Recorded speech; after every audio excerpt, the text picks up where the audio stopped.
Hello!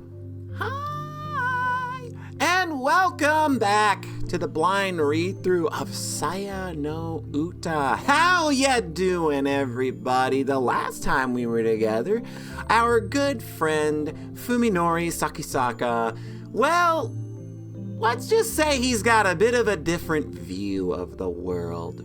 It's a little more meaty. It's a little more meaty than most people's, and we found out that maybe there's some crazy wild things that led to that. There's some experimental brain surgeries, I guess. So that's all fun.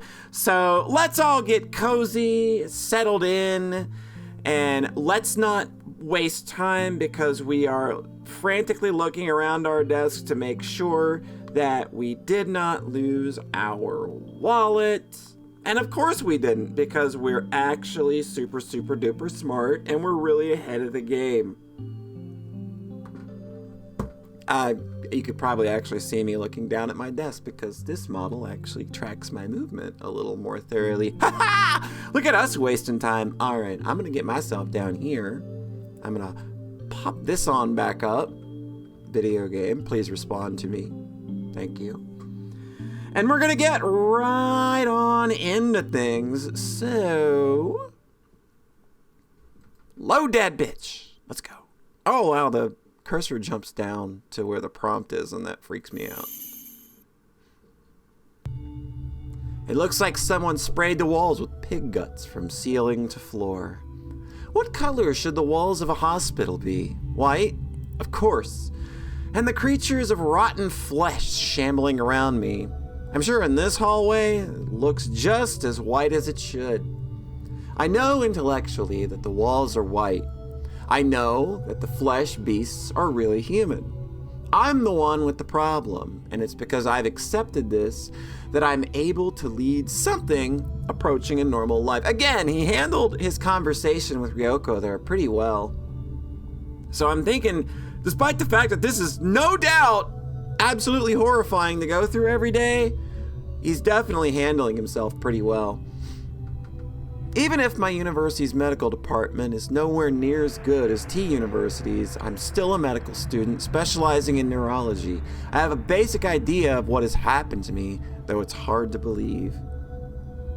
Also, I'm recording this episode early in the morning, so and it's really dry outside, so having some issues there myself, so that's fun. This isn't a pathological condition. It's probably some form of agnosia, unlike anything that has ever been studied before. The flesh beast called Tanboryoko said that other patients had developed neurological disorders after receiving the same treatment I did. So I guess I'm just another failure. It makes me want to laugh in that know-it-all's doctor's face. That said, I don't blame the doctors who operated on me. After all, I do owe them my life. I know as well as anyone how low the chance of success was and that I had no other hope of survival. So I guess he did this voluntarily. I was under the assumption that they RoboCopped him, where he had the accident, he was out, and then they just did it without his permission, like Ziggy from Xenosaga. And it sounds like he was a willing participant somehow in this, and he doesn't seem all that busted up about it, other than the fact, that, again, that it sucks that you live in a cosmic horror world now, but it doesn't seem like he holds the people that did this responsible and is more just, afraid of getting caught. I was unlucky. That's all there is to it. Well, there you go. He's just taking it all in stride, I guess. I mean, if it's the only way you can be alive, is this really how you want to be alive? So we really love what you're doing with the place here. Jeez. The point is that my condition isn't treatable. Just like someone adapting to a hearing aid or wheelchair, I have no choice but to adapt to this nauseating scenery. Of course it's hard. It wasn't easy to resign myself to this fate. But now there's more than just despair. Even for me, there is a glimmer of hope. Keeping my eyes on my feet so as to see a little of the to see as little of the horrifying world as possible, I hurry home. Does it look normal at home? No, it does not look normal at home. I thought maybe like if he was like living here, he would be attuned to it or something and just be like, yeah, it's fine here. I live in a quiet suburban neighborhood in a house that's much too large for me alone. My parents, even unluckier than I was, died in the accident 3 months ago. I couldn't even go to the funeral for being in intensive care. I had to sell my father's business, but at least that left me with the house and enough money to live on for a while. You got all this? You sold the business in 3 weeks? My God, how did you unload that shit so fast? Of course I'm sad, but the accident took from me more than my parents. In fact, being on my own has probably saved me. If they were still alive, my parents would never have allowed me to live with some strange girl after all. Pardon? There's someone here! As I open the door, a bright voice greets me from the kitchen. The voice is beautiful and clear as a bell. That's normal. Human. Its sweet sound washes the day's cacophony from my memory. She's already here? Even the patter of feet coming down the hallway is music to my ears. Nowhere else in the city can I hear such footsteps. Only in this house with Saya am I so privileged. You're just already here. Like, okay, in media res, then we're just already... Okay. So this is Saya, I guess. And yeah, okay. I thought that we were going to, like, have some meeting with her, which I'm sure they're going to go over at some point. I just didn't realize that we were doing kind of more of an in media res thing.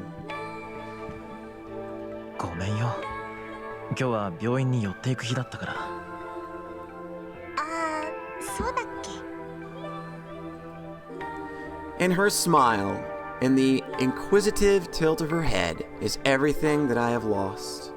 Since my accident, this girl is the only person I've met, perhaps the only person in the entire world who does not trigger my cognitive disorder. True, her skin seems too white, and the color of her eyes and hair is probably different in reality, but even so, her form is undeniably human.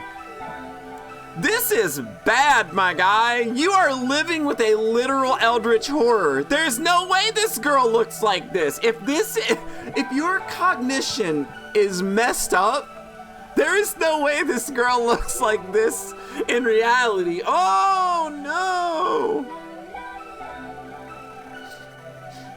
And it's not just her appearance and her voice, but also her... As I bend down to take off my shoes, Saya wraps her arms around my neck and pulls me gently into her tiny bosom. Her skin feels truly human, not cold or slimy, and from her hair wafts the sweet fragrance of a young girl. In all the world, only Saya is pleasing to my 5 senses. And what's more, she smiles at me, embraces me. She knows that she is my salvation, and for some reason is happy that I need her. If I had not met Saya, if I had been all alone in this twisted, filth-ridden world, I would no doubt have succumbed to madness. It is no exaggeration to say that Saya alone is keeping me alive.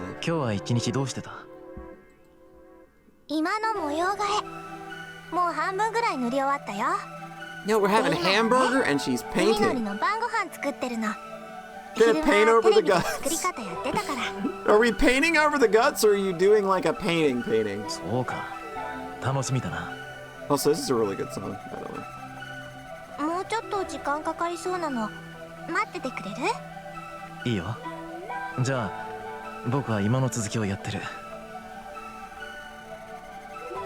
After I see the humming Saya off to the kitchen, I step into the living room. I realized one day that if the natural colors of the world were sickening, all I had to do was paint over them with colors that seemed pleasant. Well, yeah, okay, like, I'm actually a little surprised that worked, but also not. I think, okay, going from visceral red to pukey poopy green, Maybe, I mean, look, I'm not the one that gets to decide what colors are pleasant to who, right? Like, this is, you know what? You live this reality. This is all you, my guy. I went to the hardware store and bought every color of paint I could find. Then Saya and I tried different combinations until we found out what worked. After painting the bedroom from ceiling to floor, I was finally able to get my first good night's sleep since the accident. Well, that's nice. When we first started on the living room, Saya, unsure what to do with the curtains, just painted carefully around the windows without a moment's hesitation. I tore the curtains down and painted over the glass itself. There'll never be anything out there that I'd want to see, and as long as we keep the storm shutters closed, and the neighbors probably won't think anything of it. ご飯できたよ。 Oh God, what's dinner gonna be? Oh no, what's that gonna look like? こっちで食べよう。持ってきてくれるか。 As she enters the living room with a tray of food, Saya sniffs the air. ペンキの匂い。平気？ Now that she mentions it, I suppose the smell of paint thinner must be building up in this closed room. It doesn't really bother me, though. There are far worse smells outside. さやは嫌いかい？平気。文則。 Saya sets the food on the table. Unfortunately, neither its color nor its smell is all that appetizing. Not that food elsewhere is any い different. ただきます。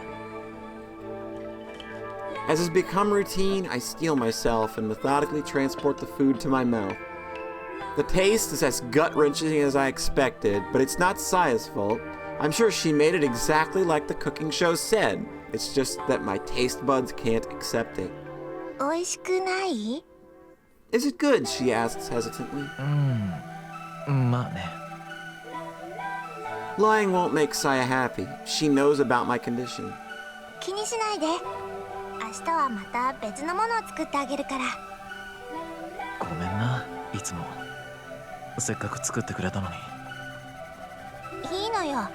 こうやっていろいろ試していけば、いつか文則でも美味しく食べられるメニューが見つかるかもしれないじゃない。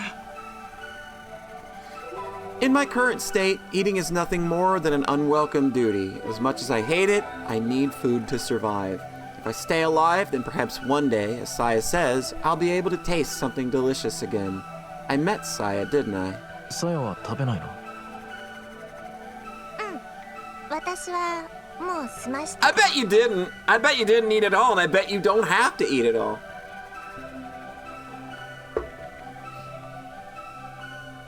In all the time we've been together, Saya has never once eaten with me.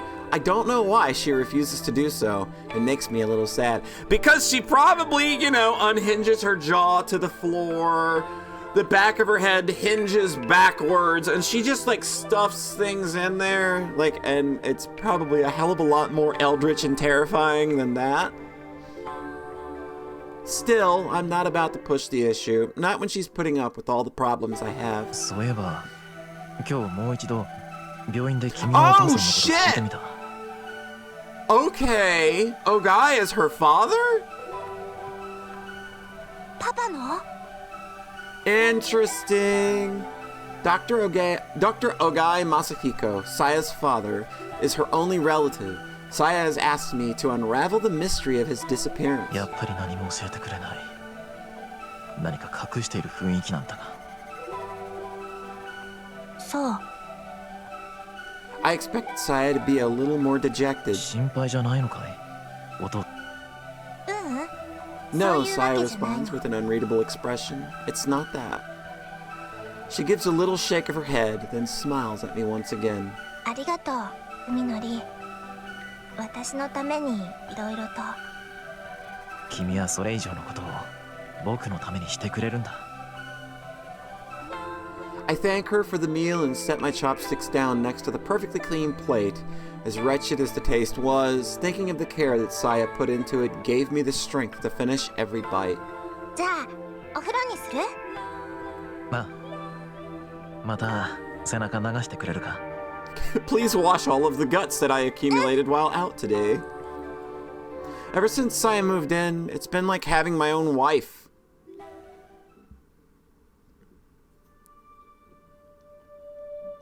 Saya. Why are you so good to me? Well, okay! Jumping right into it, everybody. I can't show you that on YouTube. Uh-oh. So it just was a pretty normal sex scene for a visual novel, I think. It's meant to really just establish, hey, they fucking. And this is kind of like a major thing in their lives because they're literally all they have. So yeah, it makes sense that like lust would play a pretty big part in how they connect to one another. So yeah, just your typical run-of-the-mill establishing sex scene in the visual novel. Nothing all that fantastic. Saya collapses atop me, still smiling as I wrap my arms around her. The feeling of her soft, sweat-soaked skin and the warmth emanating from her body reassure me that she's still here. 文則、泣いてるの？ I realize that my cheeks are wet with tears. どうしてなんだ、サヤ。なぜ僕にここまでしてくれる？文則。わからないんだ。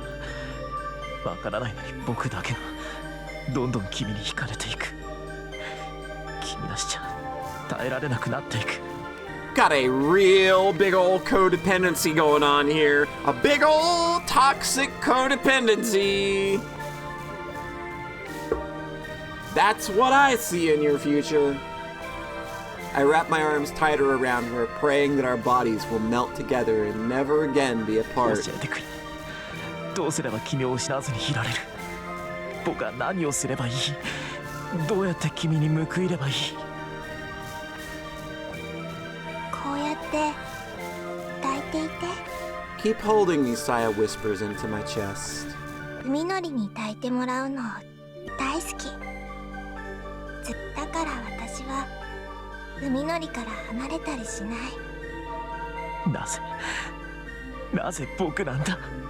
Because you're the one that can see me as, you know, a normal person and not an eldritch horror. それはね、文則が一人ぼっちだから。 Because you're all alone, she says softly, gazing up into my それ eyes. はさやも一人ぼっちだったから。 Yeah, this is gonna be a real ugly, toxic relationship.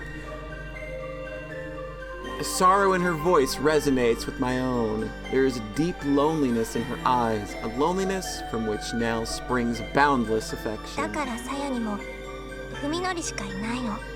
Look, even if we were both ugly as sin, we are like the best we're gonna find with each other, こ right? の世でただ一人だけ私を抱きしめてくれる大好きな文則。 Because my real world body is an undulating mass of organs and meat. Now I know. No matter what horrors this world unleashes upon me, all I'll ever need is Saya.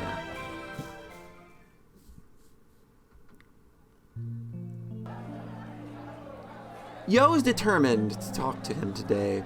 Nothing will happen as long as she hesitates. It will only prolong her suffering. Oh, no, yeah, I mean, this is one of those things where you might as well go ahead and get this over with, because I don't see this going very well at all either. The time has come to show courage once again. Yo's fourth period on Thursdays is biology. This is her one chance to see Fuminori. As a required course with many students, the lecture is held in a large hall that can seat well over 200. But since the room is usually only half full, it's rarely difficult for Yo to find the seat she wants. Yo prefers to sit near the center where it's the easiest to hear the professor. Most of the students congregate in this area for the same reason. Fuminori usually sits beside her, although given the ambiguous state of their relationship, she knows better than to take this place for granted. Still, she tries to save a seat whenever possible. The classroom isn't crowded today, so Yo is able to set her bag on the seat next to her without inconveniencing anyone. But when the professor arrives at the usual time to start class, there's no sign of Fuminori. After waiting for about 10 minutes, Yo scans the room furtively. Fuminori is there, sitting alone in the far back corner. Did he miss Yo when he came in? No, he couldn't have. And besides, no serious student would willingly sit so far away from the front. Feeling miserable, Yo slides her bag over to herself. Fuminori is out the door the moment class ends. Yo barely manages to catch up to him before he disappears down the hallway. 咲坂さん Fuminori jerks at the sound of his name. You would think she just screamed at him. 何か What? He turns to her and asks reluctantly. Now that they're face to face, Yo is painfully aware of how much weight Fuminori has lost. His sunken eyes and protruding cheekbones are a far cry from the features familiar to her. She wonders whether he's under a lot of stress or perhaps not getting enough nutrition. Maybe it's both. He definitely looks more tense than he should, afraid even, though of what she can't imagine. His eyes move restlessly from point to point, and he refuses to look Yo in the eyes. It hurts to see Fuminori this way. What could have changed him so? Today, she reminds herself, rekindling the flame of courage in her heart. お話があるんです。ちょっといいですか？ Oh, this is going to go so terribly for you. The courtyard is empty and silent. No one is willing to sit and chat. The cold November air. 話って What 何 about the cold November rain? Don't you remember? Yo almost blurts out the question, but manages to keep her composure. 咲坂さん、最近ちょっと様子が変です。そうかもね。まあ、あんな目にあった後だから。He smiles like it's nothing, but even that seems stiff and forced. He's even standing precisely one pace farther away from her than he used to. 本当にそれだけなんですか？君にはそれだけじゃないように見えるのかい？ Yo manages to keep from flinching at the harshness of his tone. 何か我慢してるみたいに見えます。 Well, that's definitely one way of putting it. Rather than answer, Fuminori grinds his toe into the dead grass at his feet. Fearing that her determination might flag, Yo lets the words come out as they may.